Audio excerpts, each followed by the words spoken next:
سنیے۔ عبد القادر جیلانی کا ایک دھوبی تھا جو ان کا کپڑا دھوتا تھا۔ جب اس کا انتقال ہو گیا تو وہ قبر میں پہنچا، اور جب قبر میں پہنچا تو فرشتے آ گئے۔ فرشتوں نے اس سے سوال کیا من ربکا، تیرا رب کون ہے؟ تو وہ کہنے لگا میں تو غوث اعظم کا دھوبی ہوں۔ یہ کیا جواب ہے؟ ما دین کا، تیرا دین کیا ہے؟ میں تو غوث اعظم کا دھوبی ہوں۔ ما کنت تقول فی حق ھذا الرجل، نبی کے بارے میں تیرا کیا عقیدہ ہے؟ کیا عقیدہ تھا دنیا میں؟ میں تو غوث اعظم کا دھوبی ہوں۔ کہ جب اس سے سوال قبر میں ہو رہے تھے تو عبد القادر جیلانی اس کی قبر میں پہنچ جاتے ہیں۔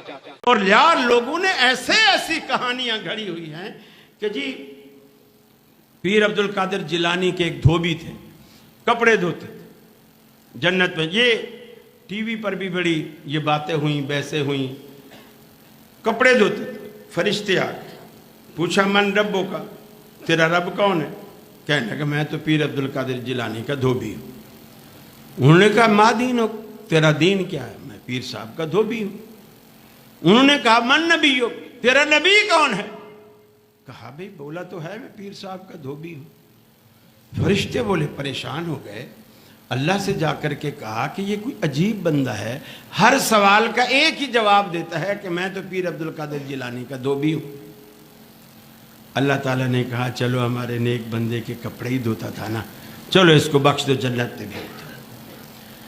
اب یہ بات کر کے حضرت جی فرماتے ہیں کہ وہ تو پیر صاحب کے کپڑے دھوتا تھا، وہ تو بخشا گیا، ہم جو اتنے بڑے مرید ہیں ہر مہینے ان کے نام کی 11ویں بھی دیتے ہیں، ہر مہینے ان کے نام کی 11ویں بھی دیتے ہیں، تو ہمیں اللہ نہیں بخشے گا؟ جب کپڑے دھونے والے کو بخش دیا ہمیں نہیں بخشے گا؟ میں نے کیا دیکھو یہ بات الگ ہے، ہمیں بخشے گا یا نہیں بخشے گا۔ سوال یہ ہے بھرے مجمع میں جب یہ بات کہی گئی کہ چلو مجمع میں اتنے سارے مجمع میں کوئی 10 لوگ 5 لوگ 2 لوگ پڑھے لکھے بھی ہوتے ہوں گے، کوئی سمجھدار بھی ہوتے ہوں گے، کسی ایک بندے نے بھی نہیں پوچھا کہ حضرت صاحب یہ جو قبر کے اندر کی ریکارڈنگ ہے، فرشتوں نے یہ کہا اور مردے نے یہ جواب دیا، پھر اللہ نے کہا اسے بخش دو، یہ قبر کے اندر کی ریکارڈنگ تیرے پاس کہاں سے آئی؟ کوئی اتنا پوچھنے کا حق تو رکھتا ہے نا۔ اتنی بات بھی کوئی بندہ پوچھے تو حق سمجھ آ جاتا ہے، سچ سمجھ آ جاتا ہے، جھوٹ سمجھ آ جاتا ہے کہ سچ کیا ہے جھوٹ کیا ہے۔